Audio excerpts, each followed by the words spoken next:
जीवन बगिया ऐसी उलझी, फूल होगे कम, कांटे ज्यादा, सिमटा जीवन डूबी सांस, आना है तो अब भी आजा।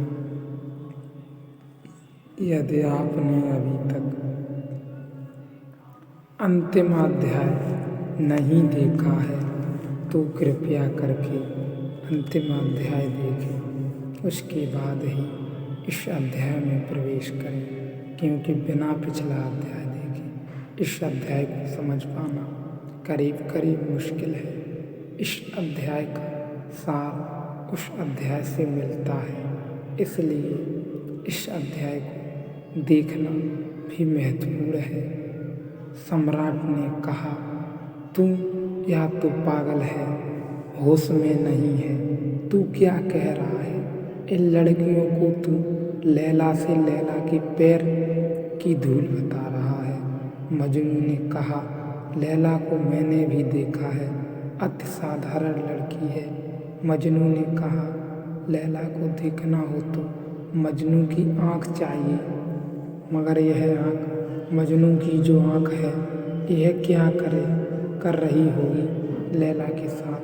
यह आँख लैला को कुछ दे रही है जो लैला में नहीं है। यह आँख कोई सपना लैला पर फैला रही है। यह आँख कोई माया का सृजन कर रही है लैला के आसपास, जो लैला में नहीं है। मजनू जिस लैला को जानता उसमें लैला कम और मजनू ज़्यादा है।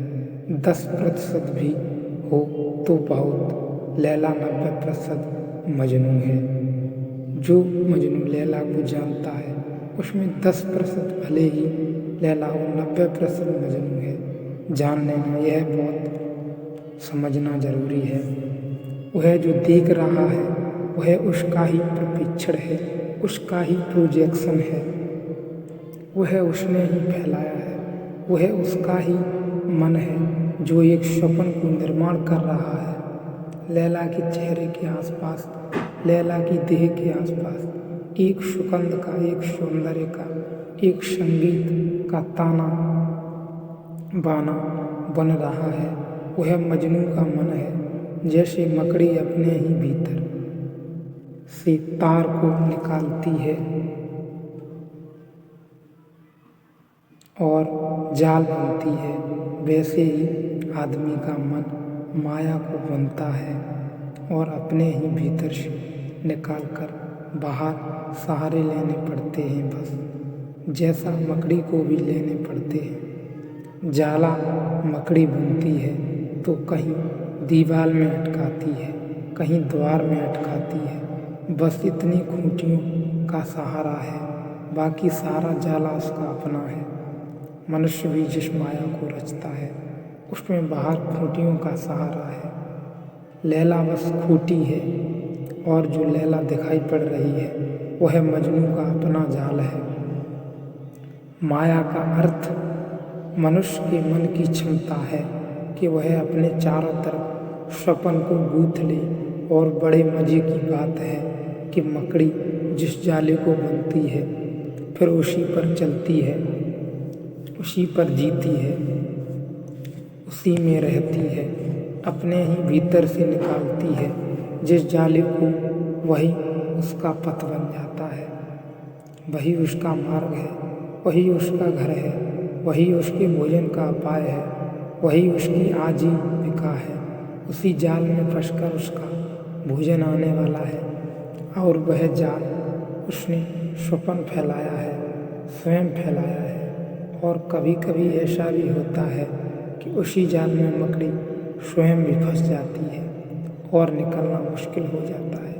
कभी जाल उलझ जाता है, हवा के किसी झोंके में मकड़ी के ऊपर ही पड़ जाता है, कभी जाल टूटता है और मकड़ी अधर में लटक जाती है। और मज़ा यह है कि वह उसके ही उदर का खेल था, उसके ही पेट से निकला था, सब और उसी को डुबा लेता है और कभी ऐसा हो जाता है कि मकड़ी फंस जाती है अपने ही जाल में कि वह बाहर नहीं निकल पाती। वही जाल जो उसका जीवन था किसी दिन उसकी मौत बन जाता है। माया का अर्थ है मनुष्य के मन की क्षमता अपने चारों ओर एक स्वप्न जगत निर्मित करने की। इस स्वप्न में सुख भी बहुत है, अन्यथा हम निर्मित क्यों करें। इस स्वप्न में दुख भी बहुत है, अन्यथा क्या कोई बुद्ध क्यों, कोई महावीर इसे तोड़ने चाहते हैं, तोड़ने चले। इस स्वप्न में सुख है उतना ही जितनी देर तक हम इस स्वप्न को देख पाते हैं।